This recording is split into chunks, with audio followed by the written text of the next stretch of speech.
Hey, Daniel. What's on the agenda today, Dan? I think that's my question.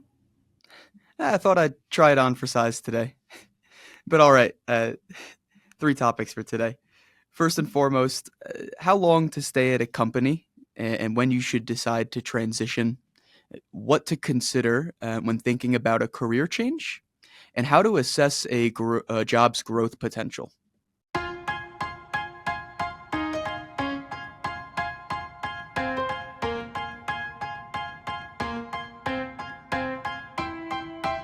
Welcome to the Science of Wealth, where we discuss the science behind financial planning and the art of learning and applying it.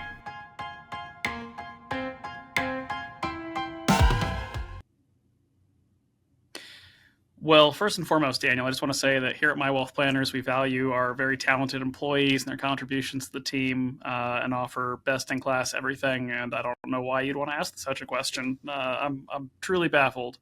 Uh, but okay, hit me. What exactly do we want to know about why you might want to move on from a job? First, I could see why you'd think that. However, I do think it's important for a lot of other folks. I think we speak with people a lot who are at a job they don't seem like they love, and we meet with them quarter after quarter, and it's the same thing. It's not great, but it's good enough. And it's an interesting thing to hear because you can see they're clearly either not happy or undercompensated, or they don't like the culture or something else. And I guess it's an interesting thing to talk about is, how long should you stay at a company? And, maybe when should you look to transition? Are there red flags or things you should start to consider? Yeah, so there's actually quite a few things that come into this. I think probably the most important thing is to go ahead and just frame this entire conversation with one particular premise. And let's just say we assume you like your job in your company. I think we're going to use that as our baseline because if at any point the thought of just like I hate my job, I hate who I work for, I don't like this, etc., comes into your mind, then all the rules of thumb and guidance we're about to talk about really doesn't matter, right? Life is too short to be miserable for 8 hours a day. So, in that context, let's just keep in mind we're going to talk about this in the idea that you're happy with your job, you like what you do, so on and so forth, but you're starting to feel a particular need or pull to consider something else, or you're wondering if you should be feeling that, if maybe you've been in the right place for just a little too long. So, with that framing in mind, I think the first thing to contemplate is typically speaking, career advancement, depending on the type of company, is going to vary quite a bit. And based on the type of profession, is going to vary quite a bit. Let's use doctors as an example.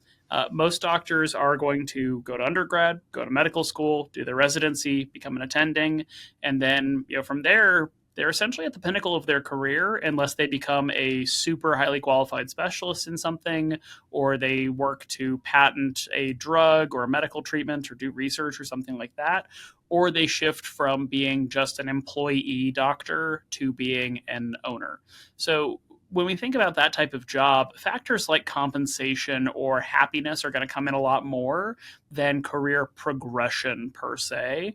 Because in most instances, for doctors in that type of world or in that type of role, there's no such thing as being sort of like a junior doctor and then like a doctor and then like a senior doctor and then like a senior doctor first class or something like that. It's not the corporate ladder in the way a lot of people think about it. And so in those particular cases, I think the biggest benchmarks are going to be your day-to-day quality of life elements. And again, the assumption, we're assuming you're happy, that you're not just miserable where you work, but just day-to-day quality of life, the quality of your office, your equipment, your support staff, and so on. And then just your compensation. Is your compensation market rate, number one? And number two, is it adequate to get you to a point where you're happy with your quality of life, your lifestyle, and the ability to accomplish the goals or objectives you have? I think that's the most simple example I could share in terms of how you think about when it might be time to move along, is not just like it's 3 years, it's 5 years, you've got to move. It's, are you well paid for what you do? And is your work environment conducive to having a good quality of life? That makes a lot of sense. I think you see a lot of folks say, never stay at a job more than X years, and they give you a number. I don't know if that's the best way to approach it, especially if, like you said, you enjoy it, you're being compensated well, and it's fulfilling work. But especially early on in a career, and excluding the physician example, you're going to receive increasing responsibilities as you are promoted within a company. But how do you start to identify maybe when you've outgrown a current position and when it's time to maybe not transition companies, but either look for additional responsibility, or if the company isn't willing to give you that additional responsibility, start to seek it elsewhere? So I think first and foremost, you have to be really introspectively honest and ask the question, am I excellent at what I do? Nobody is excellent at what they do on the first day. There's too much to learn. There's too many nuances, no matter what your job and career field is. Even you might say, like, I'm a ditch digger. How hard could it be? There's a big difference between somebody who's been digging ditches for 5 years and somebody who's been digging ditches for a week. So, just to give that as your sort of example, I think the first thing is you have to be really good at what you do. There is a management principle. I want to say it's the Peter principle. I could be wrong about which one I'm referencing here, but it's essentially that people will often promote to their highest level of incompetence, meaning that we'll all essentially in our careers get one too many promotions where at some point we'll reach a job that we're not good at, and then we'll sort of stall out at that position, but we already have that job, so then we become like that bad manager or that bad lead specialist or whatever it is. So the key thing here is, are you really good at what you do, first and foremost? And then I think the second thing that comes along is, have you expressed your desire for advancement, and have you articulated that to management and gotten a clear path ahead in writing? So this is a really common thing that I think is a mistake on a lot of people's part. They're sort of afraid to signal to management that they're not satisfied with where they are. They worry that if they tell them, hey, I'd like a promotion sometime in the next year, or I want to start learning more stuff, or whatever it is, that they're somehow telling management that they're going to leave or run away, or that they're trying to get a skill set so they can get a job somewhere else. But the problem is, management can't fix a problem for you if they don't know that you have that problem. Like, if you show up to work bright and chipper every day and do your work really well, you never complain, you never ask for anything, you're relying on the hope that they're going to recognize and acknowledge that and give you elevation or advancement, versus just saying, hey, I'm great at what I do. I'm great at what I do. I'm just interested in developing more skills or growing in some way, shape, or form. So I think the best thing you can do in that particular context is, if you already know you're excellent at what you do, it's to have a great one-to-one conversation or meeting with your manager, your supervisor, and to ask them point blank, if you don't already know, what do I need to do to get a higher title, a better position, to move up in the company? And there's a couple of answers you can be given there. One is a clear path. Hey, if you do X, Y, and Z, you will get a promotion. Great. Now go do X, Y, and Z if it's reasonable. Number two, you will get more of a squishy, well, just keep doing what you're doing and we'll figure it out. I don't love that one because, as I like to say, good contracts make for good relationships. I want advancement instructions in writing so that I can point to them clearly at some point and say, I did what you said I needed to do. Now it's your turn to do what you said you would do in this case. Or the third one is not really anybody's fault. Sometimes the answer is, I'm sorry, but there isn't an opportunity for that. And that may not have anything to do with you. It may be the fact that there just is no organizational structure or budget or revenue to support advancement for you, either individually or for somebody in your role or on your path. And that becomes a pretty clear signal that you do need to start looking somewhere else for that next opportunity. I really liked the two things you said there. The first was how you phrased the, hey, what can I do to receive an increase in compensation or roles and responsibilities, as opposed to putting them on the defensive and saying, hey, I've been doing this and that for 3 years. Why haven't I been promoted, or what the case is? I think the way you phrase that is really great. And the second is writing, having things in writing. You do say that quite frequently, that good contracts make for good relationships. And I think when you have something more concrete, it holds both sides to that promise. And we see it all the time. Someone says, oh, yeah, come back to me in 6 months or a year. We'll rediscuss. And it puts the employee in a weird position where they never got anything in writing, so they feel awkward bringing it back up. And the employer knows exactly what they're doing and has no intention of potentially giving that person a raise. And that kind of leads me to a question I was thinking of here. So let's say the premise we started the conversation with is not true. You're starting to question leadership in the company, or you just see things that aren't in line with the way they were when you started with the company, and you don't love it. And how do you start to decipher between what's just you know difficulties a company deals with versus real red flags that you should be proactive about addressing and maybe looking for new opportunities elsewhere? I think you have to look for what the impetus of the thing is and have to make a fair assessment of how likely that thing is to persist. So let's say, for example, two businesses merged, right? So it's awkward for everybody on both sides, right? This company's joining you, you're joining this company, however it works. They had their own, front desk person, their own marketing person, their own HR person, their own managers. Everybody's just going through a weird growing pain, right? We merged two different families. And in that type of context, you have to say, okay, that is going to be weird from the get go. There's no avoiding it.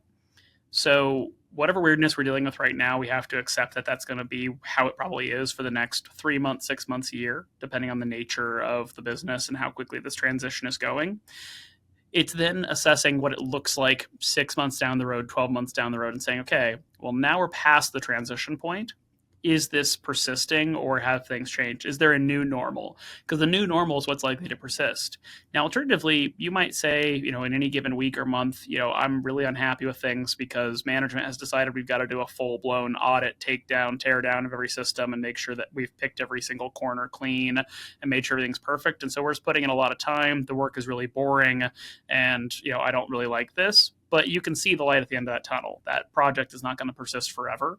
So it becomes a question at the end of the day of, is it a time limited event and do we just sort of need to just tough our way through it?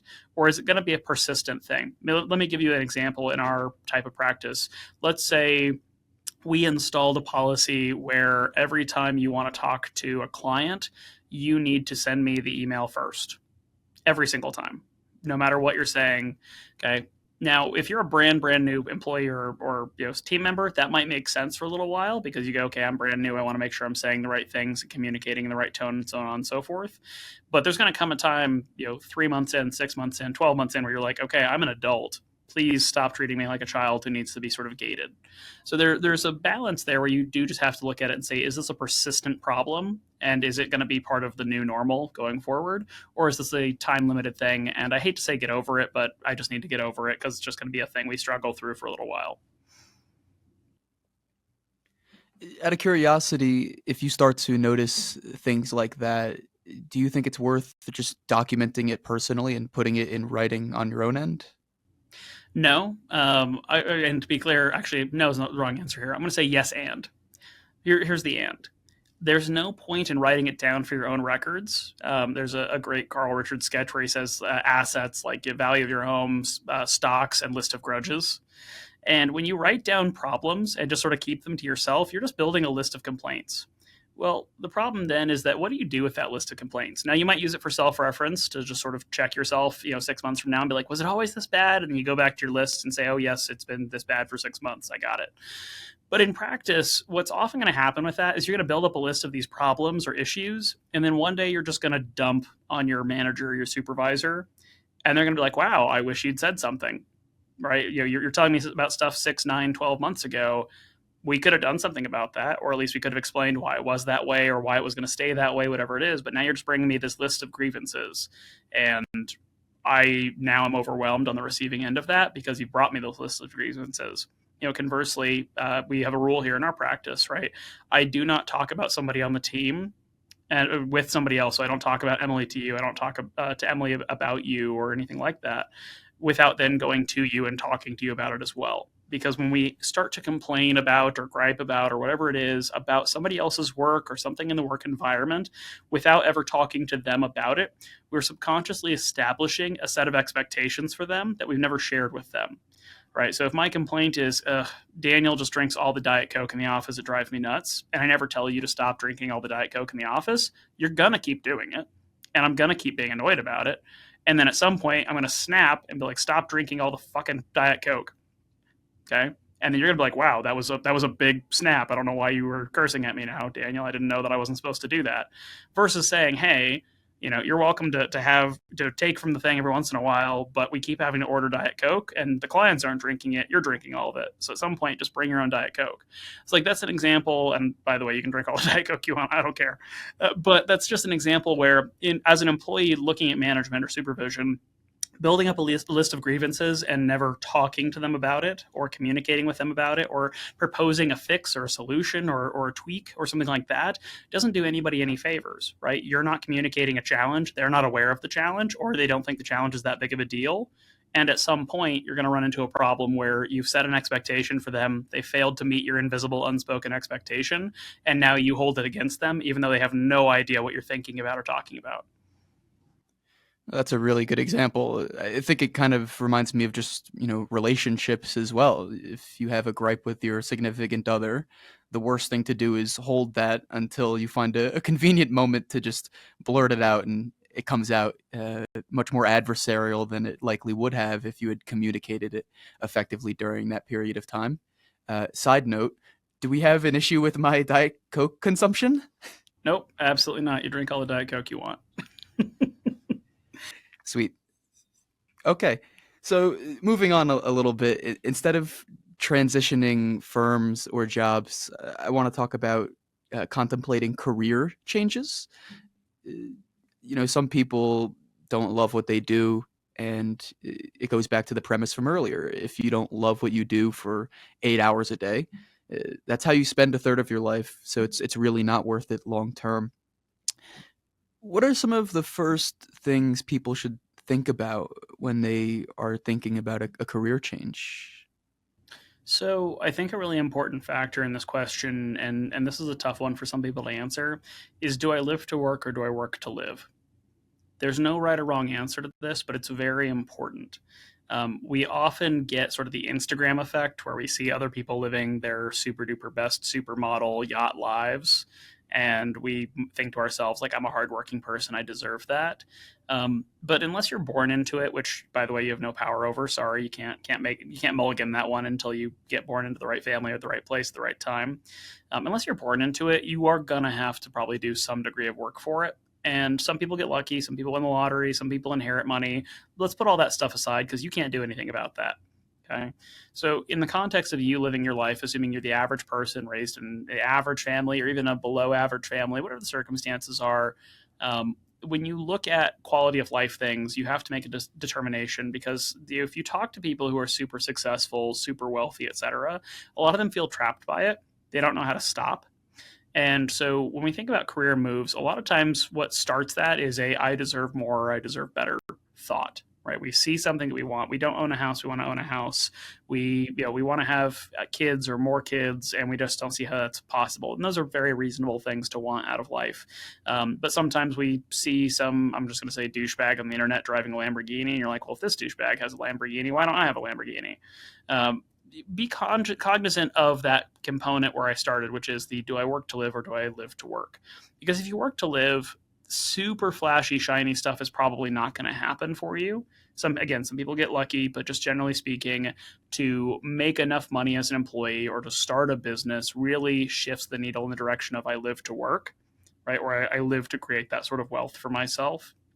And so that's one big career move.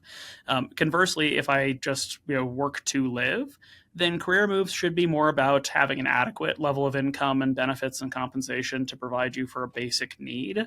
And in turn, then just focus your energy somewhere else, right? Does my career suit my lifestyle? I'll use myself as an example, and this will sort of dip back into your previous conversational topic.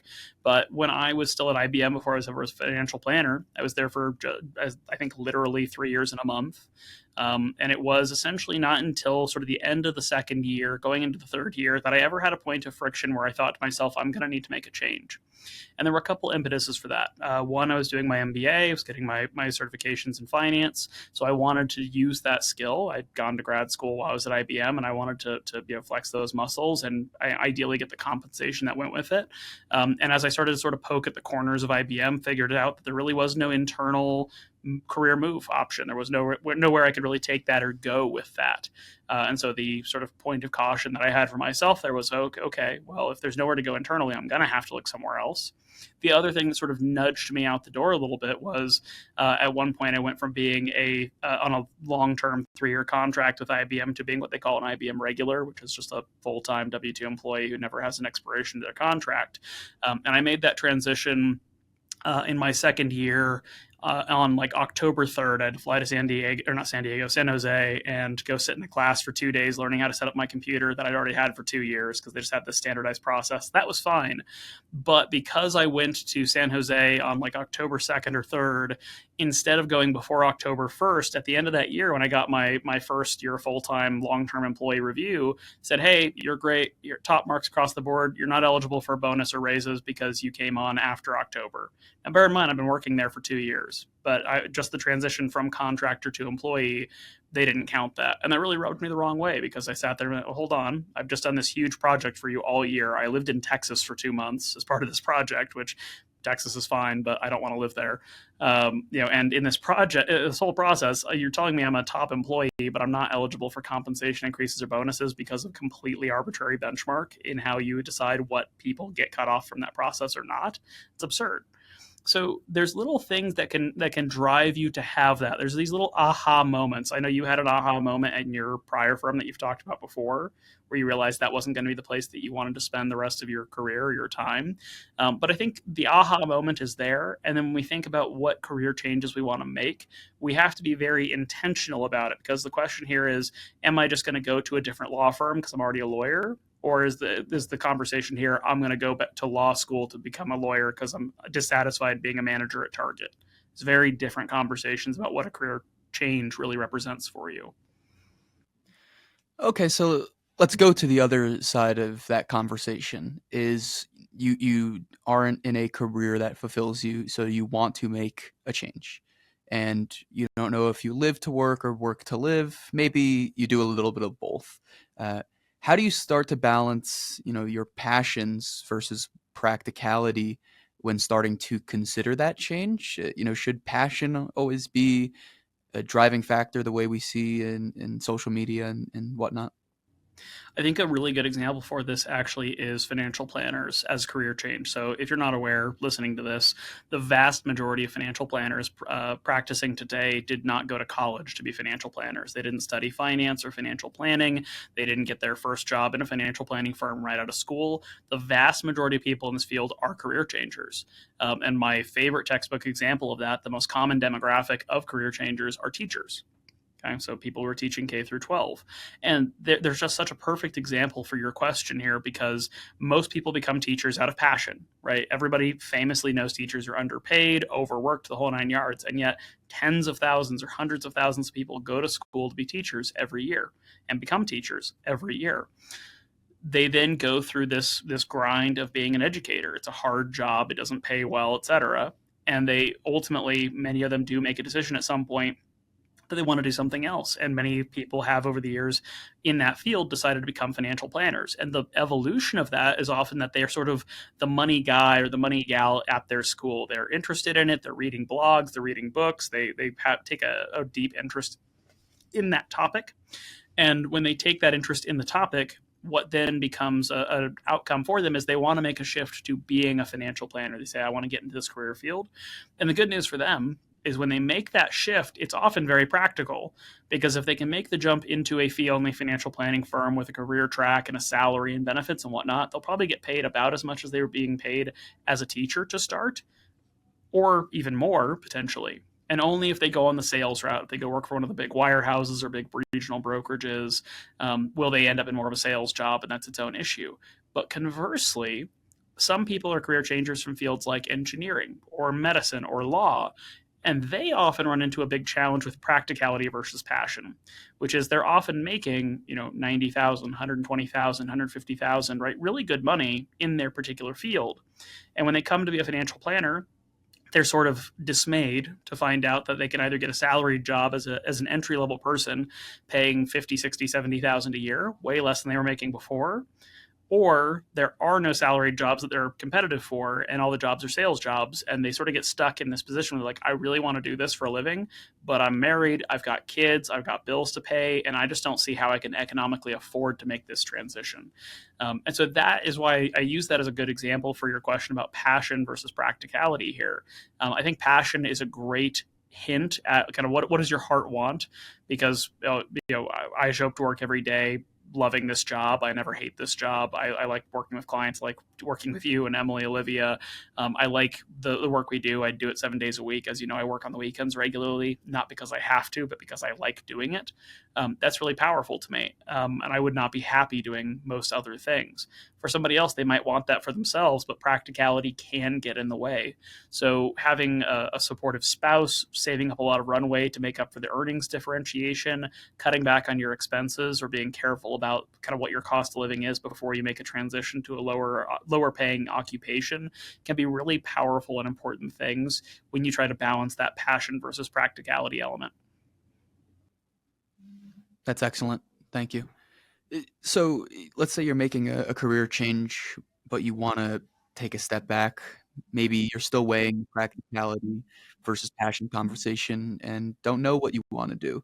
So you're going to take a sabbatical or a prolonged break. Can we talk about that a little bit? Sabbaticals aren't something I'm entirely familiar with.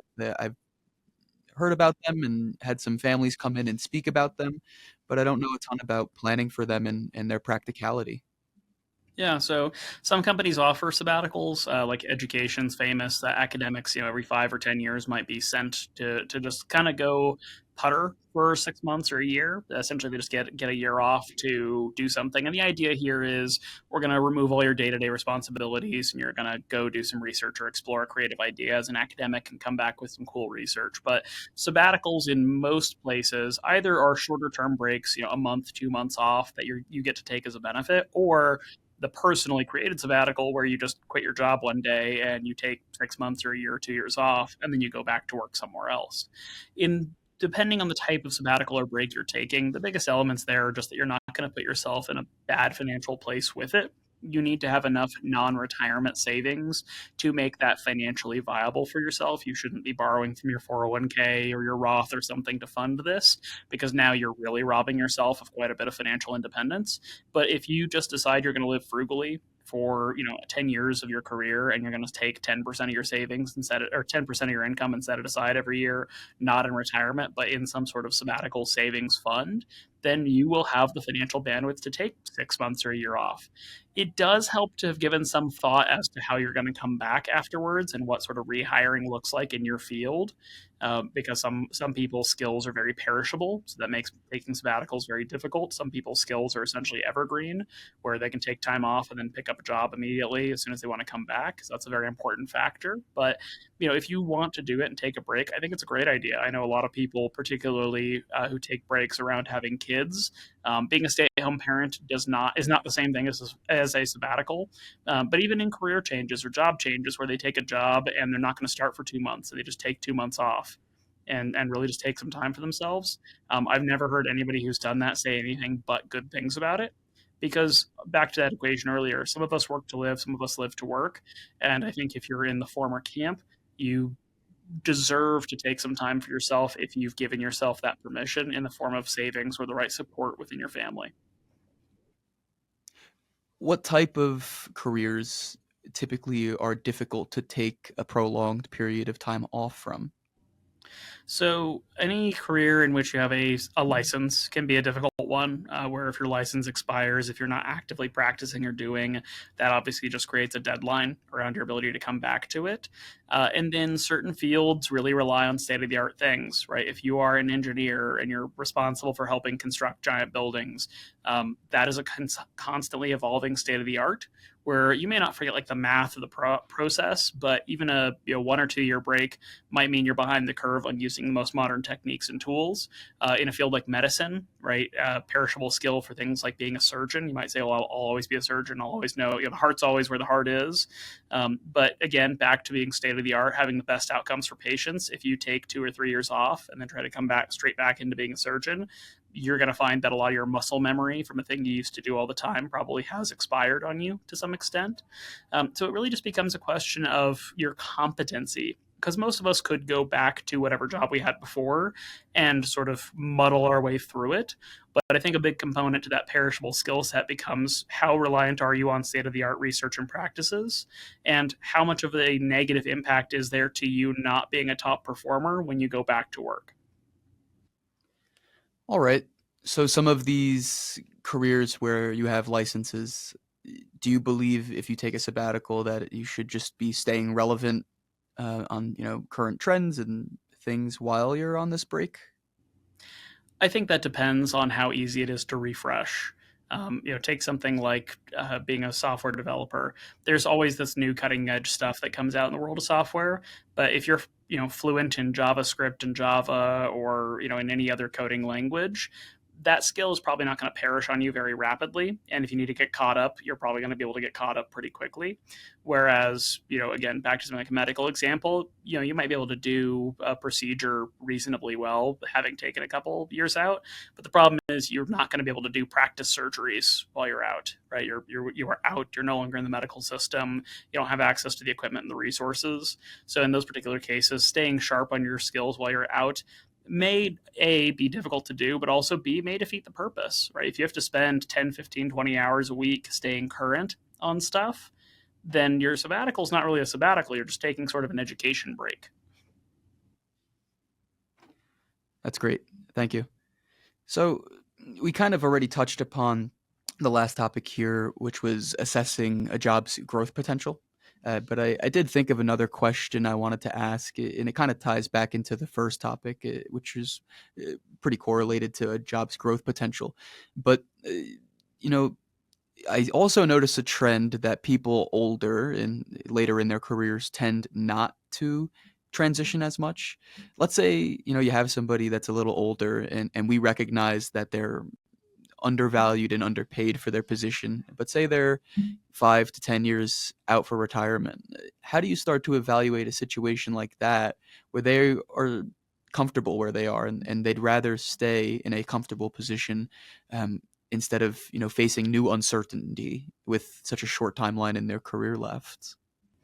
I mean, I think that's fine. I think you sort of described the answer in the question, right? If you have reached a point of your career where you say, I'll be done in the next 5 or 10 years, I'm happy where I am, then the question sort of becomes, why rock the boat? Why make it more difficult on yourself? Why complicate the situation when you could probably just go be just fine? Sticking to where you are. And that's not to say that you shouldn't, have one last hurrah or go explore something. We have a lot of clients who are happy where they are, but they kind of want to take a step back as they get closer to retirement, where they want to take, let's say, they want to go from being a software developer, a senior lead person with a 60-hour week, to being a teacher. They just want to go and teach, coding or programming in a community college or something like that. They're going to make a fifth as much money. They're going to have probably just the same amount of hours, but a very different work life. And they're like, yeah, that's fine. And that's something where they're working not so much for the financial necessity of it, so much as just to enjoy utilizing their skill set for a little while longer before they transition into being completely work optional. That's something where I think that's more helpful. But if you're behind on your retirement savings, if you're not sure about your funding or your future, or if you're part of that sandwich generation, right, the people who are not only stuck taking care of their parents, but also taking care of their college bound kids at the same time, the practicality of, trying to pursue something new just may not be there. That seems pretty logical to me. Well, that's all I got for this week, Dan. Okay. Well, then, as always, the question of the week. Daniel, what have you learned in the last couple of weeks that you think is valuable for our audience to know?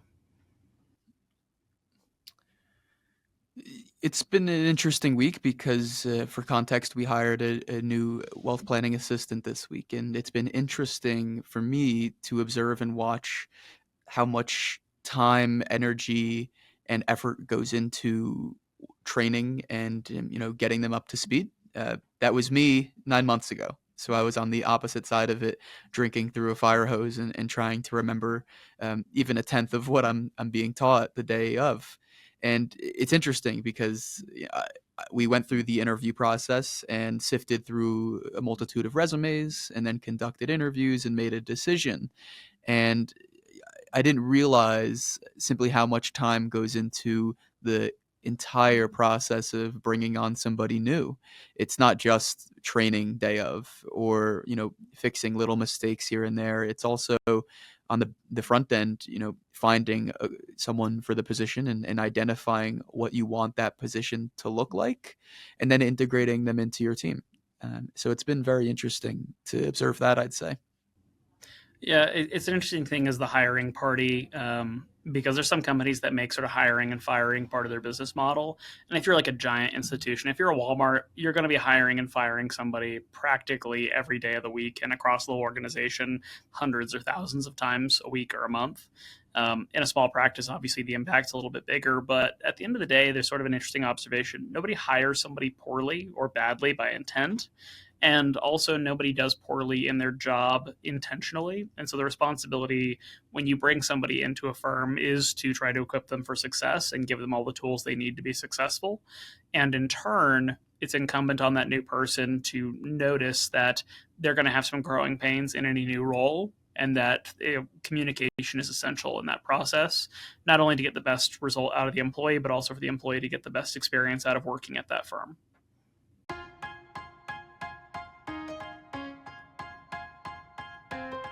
The Science of Wealth is produced by My Wealth Planners, a registered investment advisor in Colorado. The theme song is This Is Your Time by Dan Phillips.